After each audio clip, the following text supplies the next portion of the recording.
Hello my friends, and a very warm welcome to you all. My name is Penny and this is Little by Little. Now if you're a new subscriber or this is the first time you've joined me on my channel, I hope you find something here that you like. And if you're a returning subscriber, welcome back. I can't tell you how much I appreciate that you come back and watch my videos. Now it's fall here, of course, although you would never know it by the weather we've been having. It's been unseasonably warm, which is awesome, and I'll take it. I'm not a big fan of winter or snow, so every nice day here to me is one day closer to spring. Now, having said that, today it's a little bit overcast and a little bit windy, so it seems like the perfect day to spend in my craft room. It's also Thanksgiving weekend here in the Great White North, so I did want to take this opportunity to say Happy Thanksgiving to all of my Canadian subscribers. Okay, so in my last video, I started the furniture for the bedroom of the homestead house and I made the queen size bed. In today's video, we're going to be making the wardrobe, or the armoire as some people call it. Now, back in 1913, when my grandparents built their house, closets were just not a common thing yet. In fact, it wasn't until the mid to late 20s that closets started replacing these standalone wardrobe cupboards. Now, when I think of all of the things, all of the stuff that we cram into our his and hers walk-in closets today, it is amazing to me that they were able to fit all of the things that they had into this one not terribly big cupboard. I think the wardrobe in my grandmother's room would have maybe been 3 feet across, if that. Now, I never had the opportunity to meet my grandfather. Unfortunately, he passed away when my dad was quite young. So by the time I came along and started spending time at the farm, it was just my grandmother in the room. And so it would have been just her things in the wardrobe. And my grandmother can best be described, I think, as a minimalist. She did not have a ton of things. Now, I'm sure in the early days on the farm, that was maybe not necessarily by choice. I mean, they were raising a very large family during the Depression on a dirt farm during the drought. So any extra cash that they had went to the necessities. Nothing so frivolous as new clothes, of course. But she had in her wardrobe, she had the following items. She had her winter coat, of course, a lighter summer coat because we never went to town where she didn't have her coat and her hat on. Then she would have had a sweater, maybe 3 or 4 house dresses, and one nice outfit that she used for special occasions. And that's pretty much it. Now, I don't think in my grandmother's entire life that she ever wore a pair of pants or a shirt or a t-shirt or anything like that. She only ever wore dresses. Now, after my grandmother passed away, my uncle donated a lot of the things from the farm as well as some of her personal items to the Homestead Museum in the town closest to their farm. And I was able to travel back there in May to visit this museum. And in the museum, they have the one dress that she wore for all of those special occasions. And I have such vivid memories of her in this dress. And they also had her dress shoes. So I'm going to pop a couple of pictures up just so you can have a look at what they look like. They're awesome.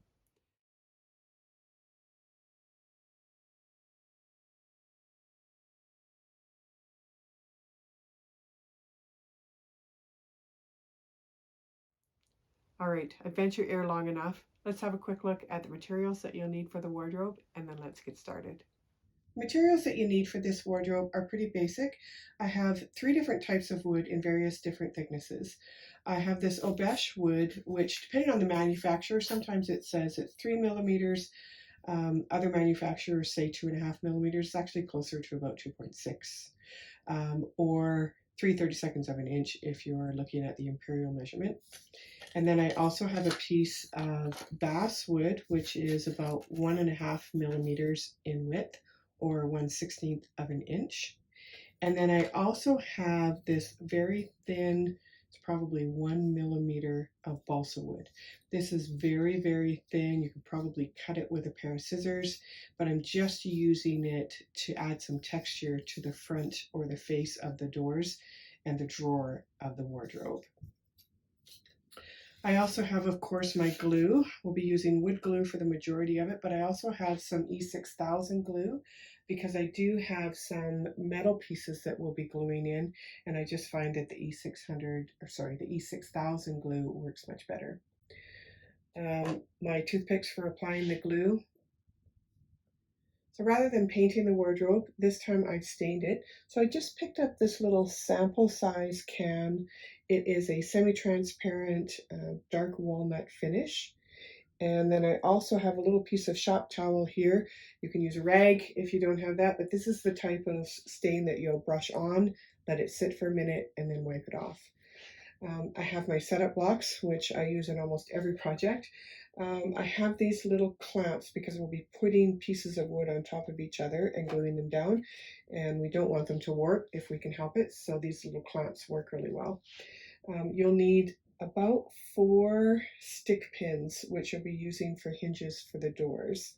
And then I also have these little tiny handles for my collection, and I'm going to be using 4 of these.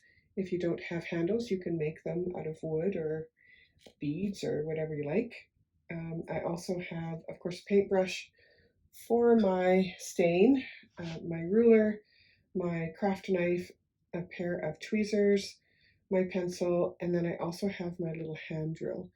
Now, these little hand drills come with a variety of different sizes for bits. This one is about 0.8 of a millimeter.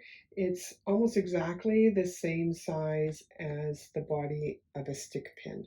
So if you aren't able to tell from the drill bit what the sizes are, you'll just need to get as close to that stick pin width as you can. And that's basically all we need. The rest of it is just cutting and putting it together. So now it's time to get started. So before we actually start to glue this together, there is a couple of things that we need to do. One of them is to drill some holes in the side panels so that the rod for the hangers can go through. So I want to make sure that those holes are even on both sides. So I created this little template, and all I did was just cut a piece of paper the same width as the side and found my center point from right to left and just placed a hole there. So I'm just going to use that template to mark a hole on the side. And I'm going to use the same template on the other side, but I am going to flip it around just in case I'm out of my measurements. It'll be then a mirror image, and it should still line up then, even if I've made a mistake. So there's my 2 markings. I'm not going to start with the largest one though. I'm going to make a smaller hole, and then I'll just change up my bits so that they get larger as they go. So I'll start with this smaller one.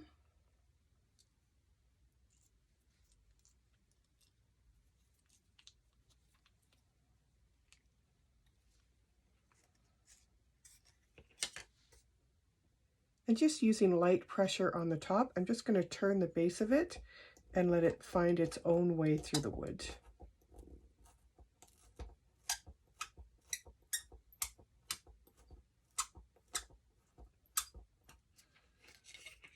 Now, just to show you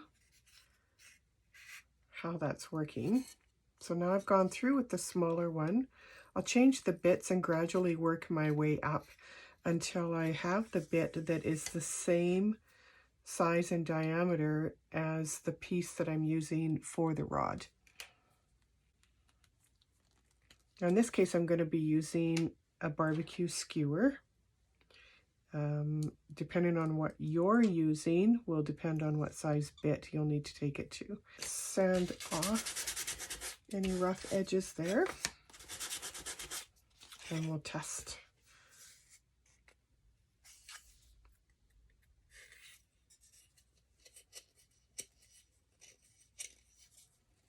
And that goes through actually quite well. It will be a snug fit, but that's okay because we don't want it to fall out, that's for sure. So I'm going to go ahead and do the same to the other side. Now that those holes are drilled, we can go ahead and start assembling. So we're going to start with our base piece A, and we're going to glue the back side to the outer edge of A so that the base actually sits inside of the back.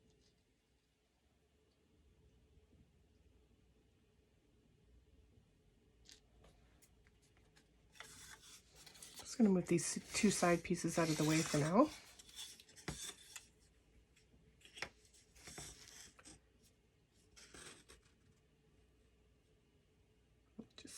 slide our back piece up. I want to make sure, of course, that we're flush on the sides. And then I'm just going to use these setup blocks just to hold it in place while the glue sets. And these will keep that back piece at a 90-degree angle.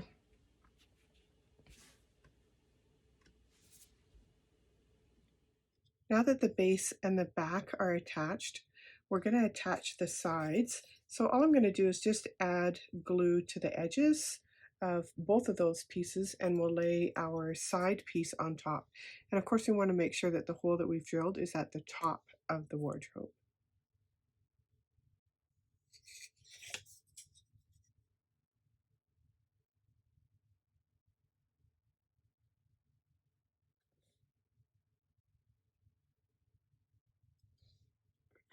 And we just want to make sure again that all of the edges are tight and flush. And because I'm going to be staining this piece rather than painting it, it's really important to get any excess glue out of the corners and out of the cracks. Unlike paint, stain will not adhere to glue. So if you leave those little glue pieces, you're going to have little patches of your wood that aren't going to stain. So it's important to get in there and dig all of that excess glue out if you can.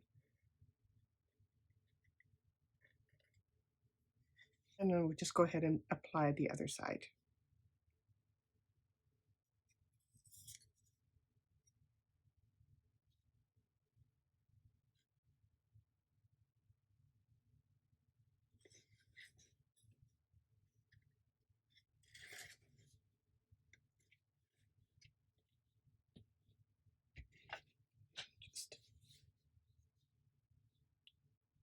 I'm going to put this aside for a few minutes because we do have some prep work to do on a few of the other pieces.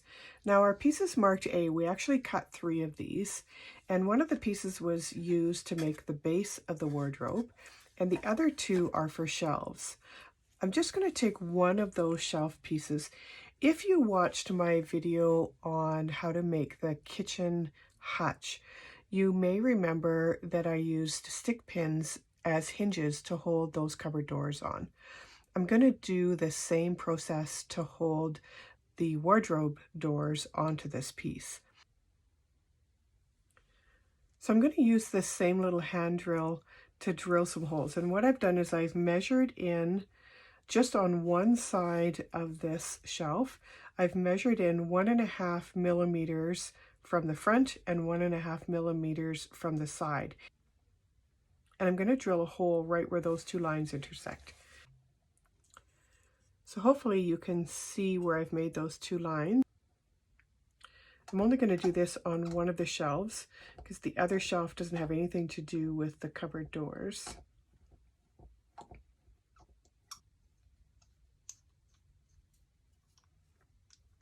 And we'll do that on both sides.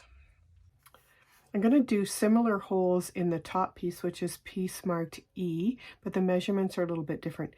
This piece is actually going to overhang on the sides and on the front. So my measurements then are 7 millimeters from the side or the short end, and then 5 millimeters in from the longer side, which is the front. So I'm going to go ahead and drill those 2 holes as well. And then we have our 2 wardrobe doors, and we have to drill holes in these as well, but we're going to drill them into the top or the width of the wood. So I have measured out for each of these pieces. I've gone in 1.5 millimeters from this edge in, and then I've gotten as close to the middle of this piece as I possibly can. And you need to drill those holes on both sides of the doors. So I'm going to go ahead and drill those in, and you want to drill until you're about, I would say 3/16 of an inch into the wood, because you're going to need about that much length in your pin in order for it to stay in there and keep the door secure.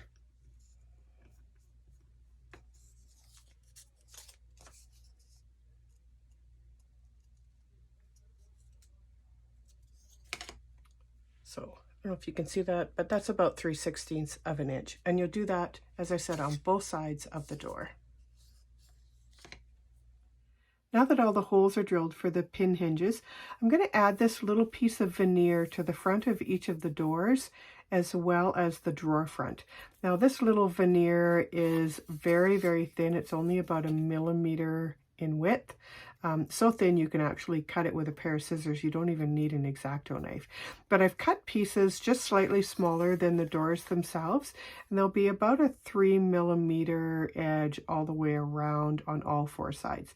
So I'm going to go ahead and glue that down, and anytime that you're gluing, especially with a water-based glue, you want to make sure that you're either weighting that down or clamping it down, because the wood is likely to warp if you don't clamp it down while it dries. So let's do that next. Make sure you're getting your glue all the way to the edge.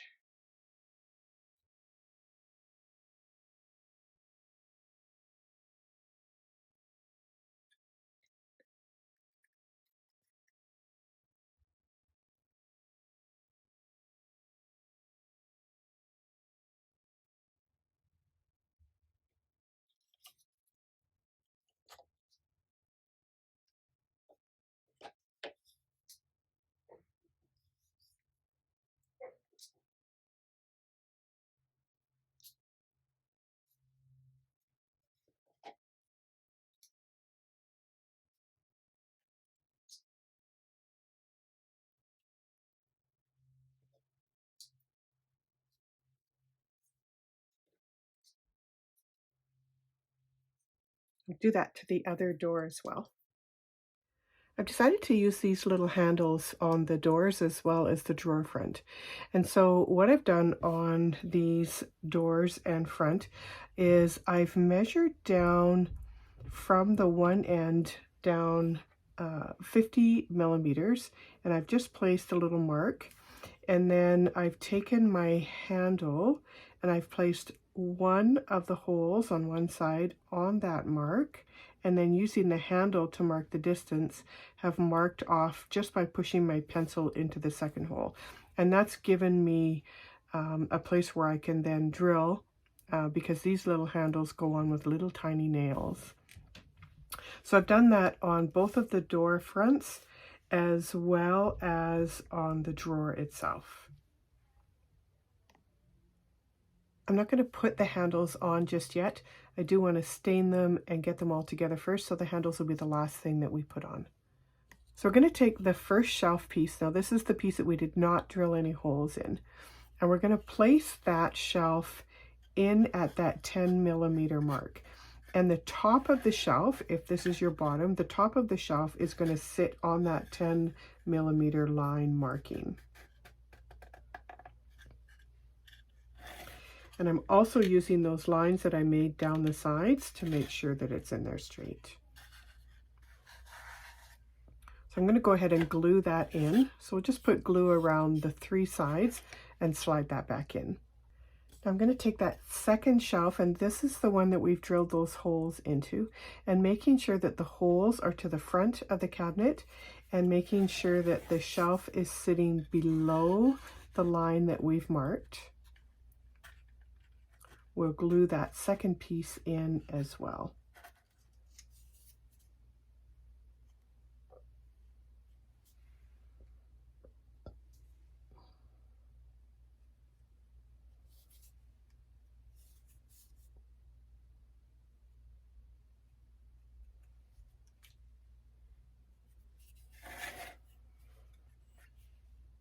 So this bottom section here that we've created is where our drawer is going to sit.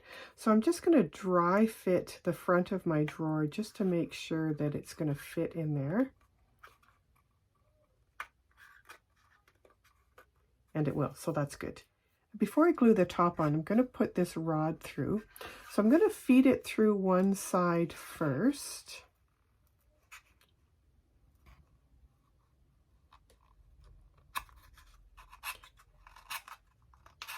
And once I get it over to the other side, then I'm going to add some glue to this side. Otherwise, I would have wiped off all of my glue going through that first hole. About that far. So we've got a little bit sticking out on this side. And now I'll just coat around the outside on both sides.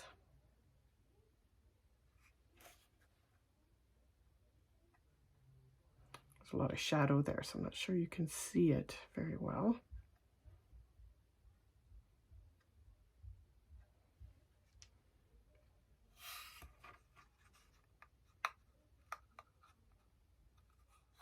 So now we're flush on both sides, almost.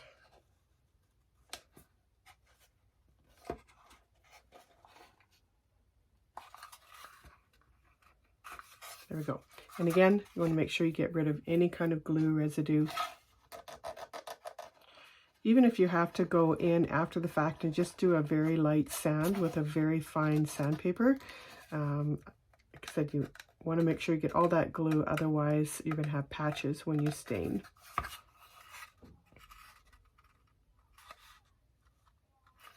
Okay, so now we'll put our top on. So our top is going to sit flush with the back so that it sits tight back against the wall.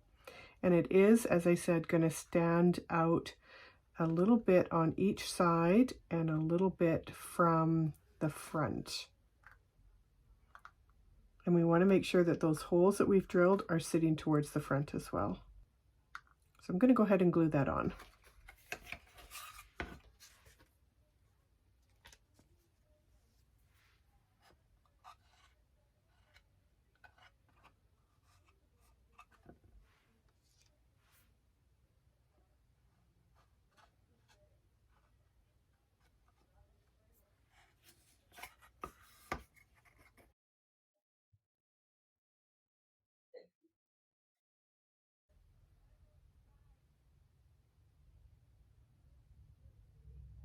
Just a couple little quick things before we can put these doors on.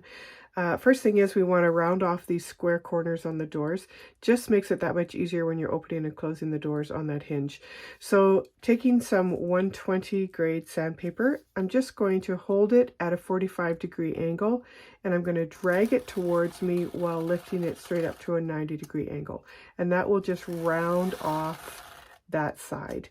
Now, you don't have to do it on the side where the handle is, but you definitely have to do it on the side where the hinges go. So we're going to do that on both sides where the hinges are. And then, of course, we're going to do the same thing to the other door. The second thing I want to do before I install the doors is to stain them. I also, of course, need to finish the drawer because all I have is the drawer front right now. And I always recommend that you not cut those pieces until you have created the space for it. That way you're going to get a much more accurate cut and your drawer is going to fit so much better. For the drawer, you're going to need pieces K, L, and M. So K is your bottom piece or your base, and all of the other pieces are going to sit on top of that base. So your back piece, which is L, is going to sit right on top of the bottom. Just put some glue on the bottom edge of the back piece. And we'll glue it straight up and down at a 90-degree angle on top of the back of the base. Next we'll add our side pieces, and they're going to sit inside of that L, just like that.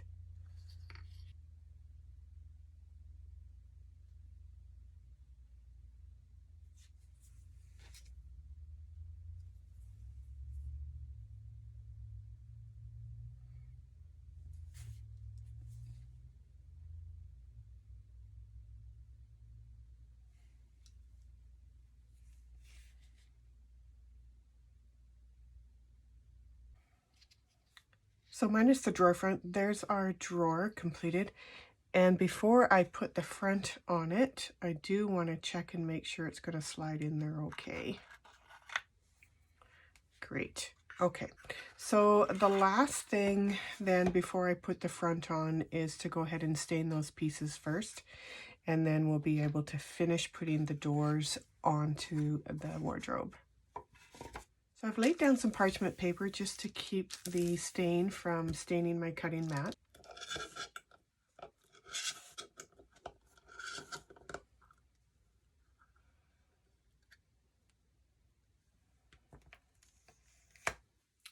And I am going to wear a glove on the hand that I'm handling the pieces on. just so that I don't stain up my hands as well.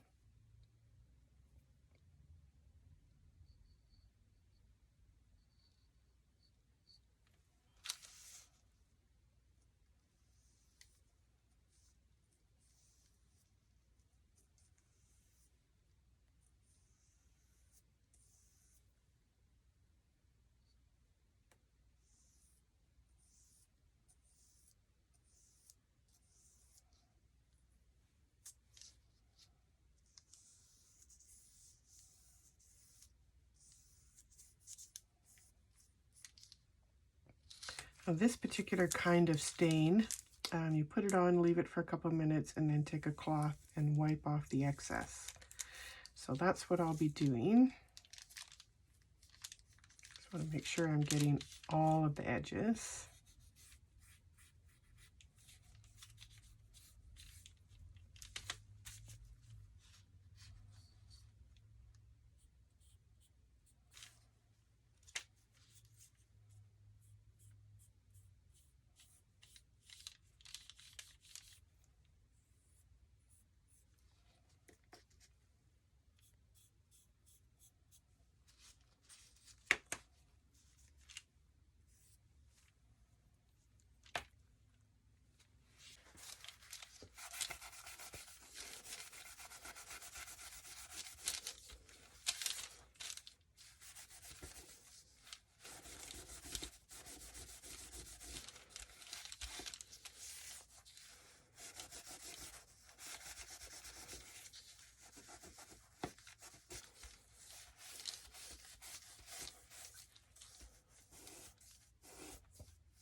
Now this finish will cover in one coat, but if you want it a little bit darker, you can always add extra coats. The more coats you add, the darker the piece is going to be.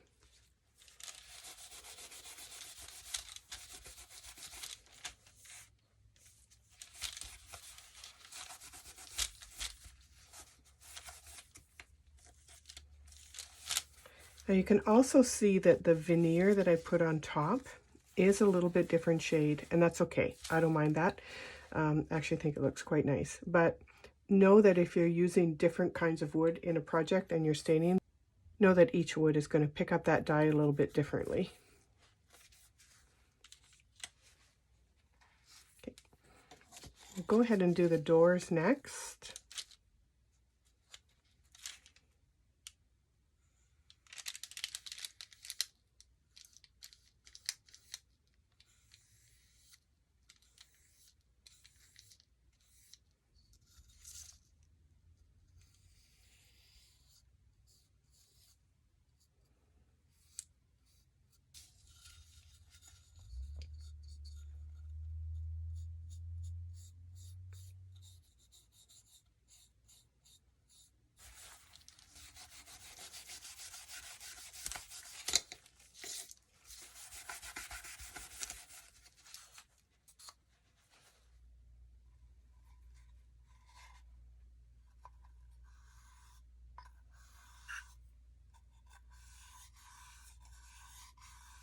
Okay, we've made a heck of a mess, but that's okay.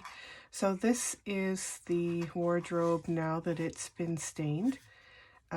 It is not a perfect finish, but that is exactly what I was looking for. I keep reminding myself that these pieces in this house were incredibly old. And in all likelihood, so many of them were handmade, and they used what they had as far as materials. And so the fact that it is not a perfect finish is better than a perfect finish, I believe, in this particular case anyway. So you'll notice that I did not do this little piece in here. I do have a cover that's going to go over top of that. You won't see even the edges of those two boards, let alone the inside of that tiny little slot. So I didn't bother to go in and stain that. I have, however, finished the doors, the drawer front, and then this little piece, which is the one that's going to sit across here. So just a few things left to do. I'm going to install my handles first now on the doors and the drawer. We'll finish putting the drawer together, and we'll hang the doors and add this little finishing piece on. So let's start with the handles. Anytime I'm gluing where metal is involved, I always use E6000 glue. I just find that in the grand scheme of glues, it holds metal better than anything else. I have never had a piece of metal come loose from using the E6000, and so I just find that it is the better option when you're dealing with any kind of metal pieces. I would recommend that you put on a little mask when you're using this. It is pretty fumey, if that's a word. And I know that I'm not overly sensitive to smells, but after a while, this particular stuff does get to me. So I'm going to slide on my mask. You could decide for yourself if that's something you want to do. And so I'm just going to take my little nails, and they are quite small, and I'll dip. You don't have to dip the whole thing in, because really whatever you put on the bottom is going to slide up to the top of the nail as you push it into the wood. So let's put it in. We're just going to tap it down. As you can see, it's not come through the back of the wood, so that's good. And we'll just get a secondary nail.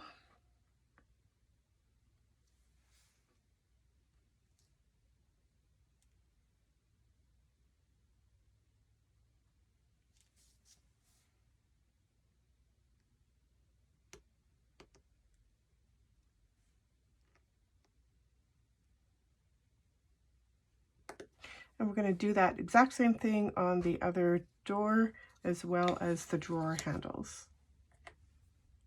So there's our doors and our drawer with their handles on them. So now we're going to go ahead and attach the drawer front to the drawer itself. Now this is going to fit flush on the two sides as well as on the bottom. So we're going to go ahead and apply some glue on those three sides and attach the drawer cover.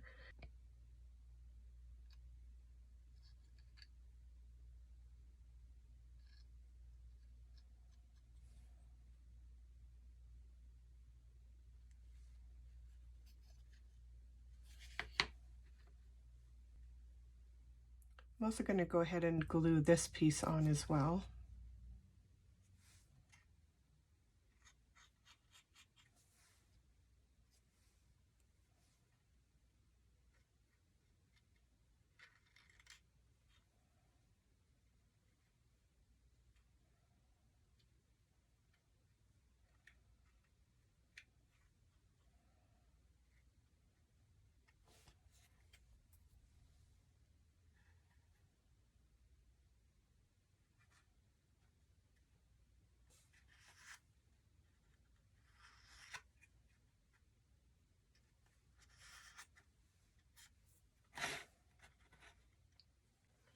Okay, so our last step is to hang the doors. So I'm going to be using just basic sewing stick pins. And what we'll need to do is we'll need to actually cut them. So I would recommend that you put on some safety glasses for this. I do find that when I'm snipping off the ends of these pins, if you're not careful, they can fly in all kinds of different directions. And the last thing that you want is to get one of those into your eye. So I'm going to slip on my glasses. And I'm going to cut off about 1/4 of an inch from the head of the pin downwards.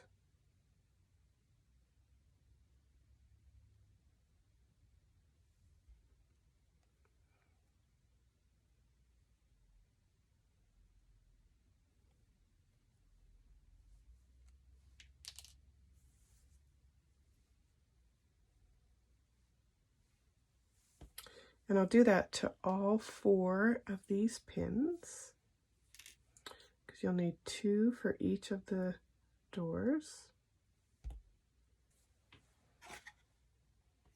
So let's take one of our doors, and if you remember, we drilled those holes on the top and bottom on the one side, and that's the side you want closest to the outside. And what we're going to do is we're just going to slide these little pin nails on the bottom side through the shelf and up into the door itself. And I just want to test and make sure that I've got the right length.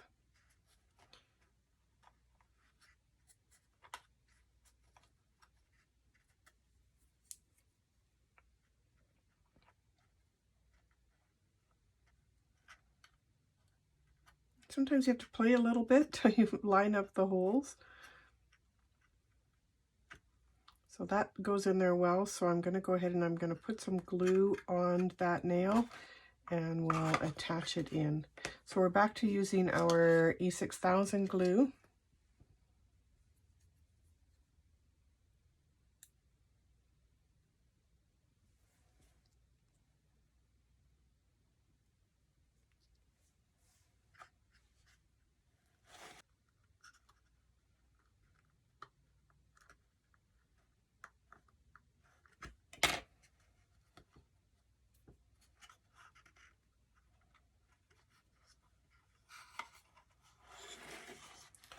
Turn it around and do the same thing on the other side.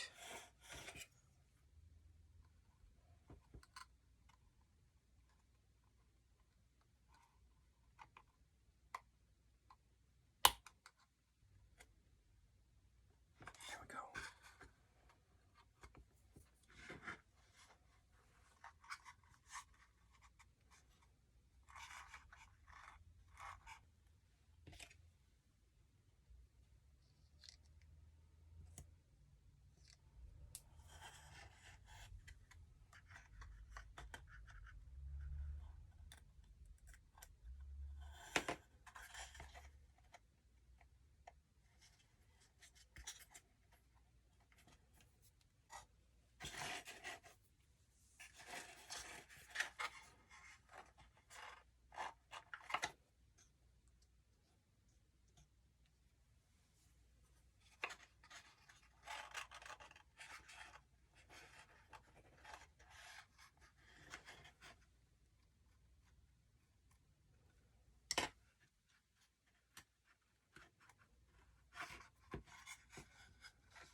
So I find now that I've got that together that the doors are going inwards a little bit too far. So I'm just going to take this little matchstick and I'm going to cut a couple of stoppers. And I'm going to glue those inside of the cupboard just to keep them from going in too far. And I'm going to paint those.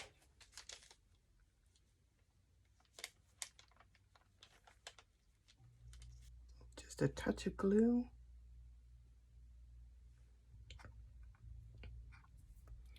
Right in the middle so that it catches both doors.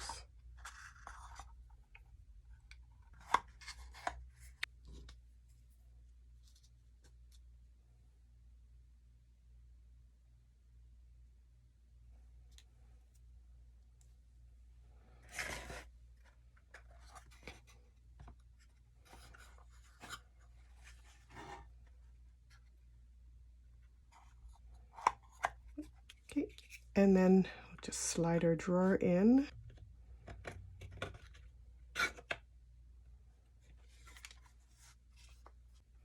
So our wardrobe is finally complete. We have our drawer that opens, our cupboard doors that open and close, and this brings us to the end of this tutorial. I hope you've enjoyed watching as much as I've enjoyed creating this piece. So I'm going to take it over, put it in Grandma's bedroom, and we'll see you all in the next one.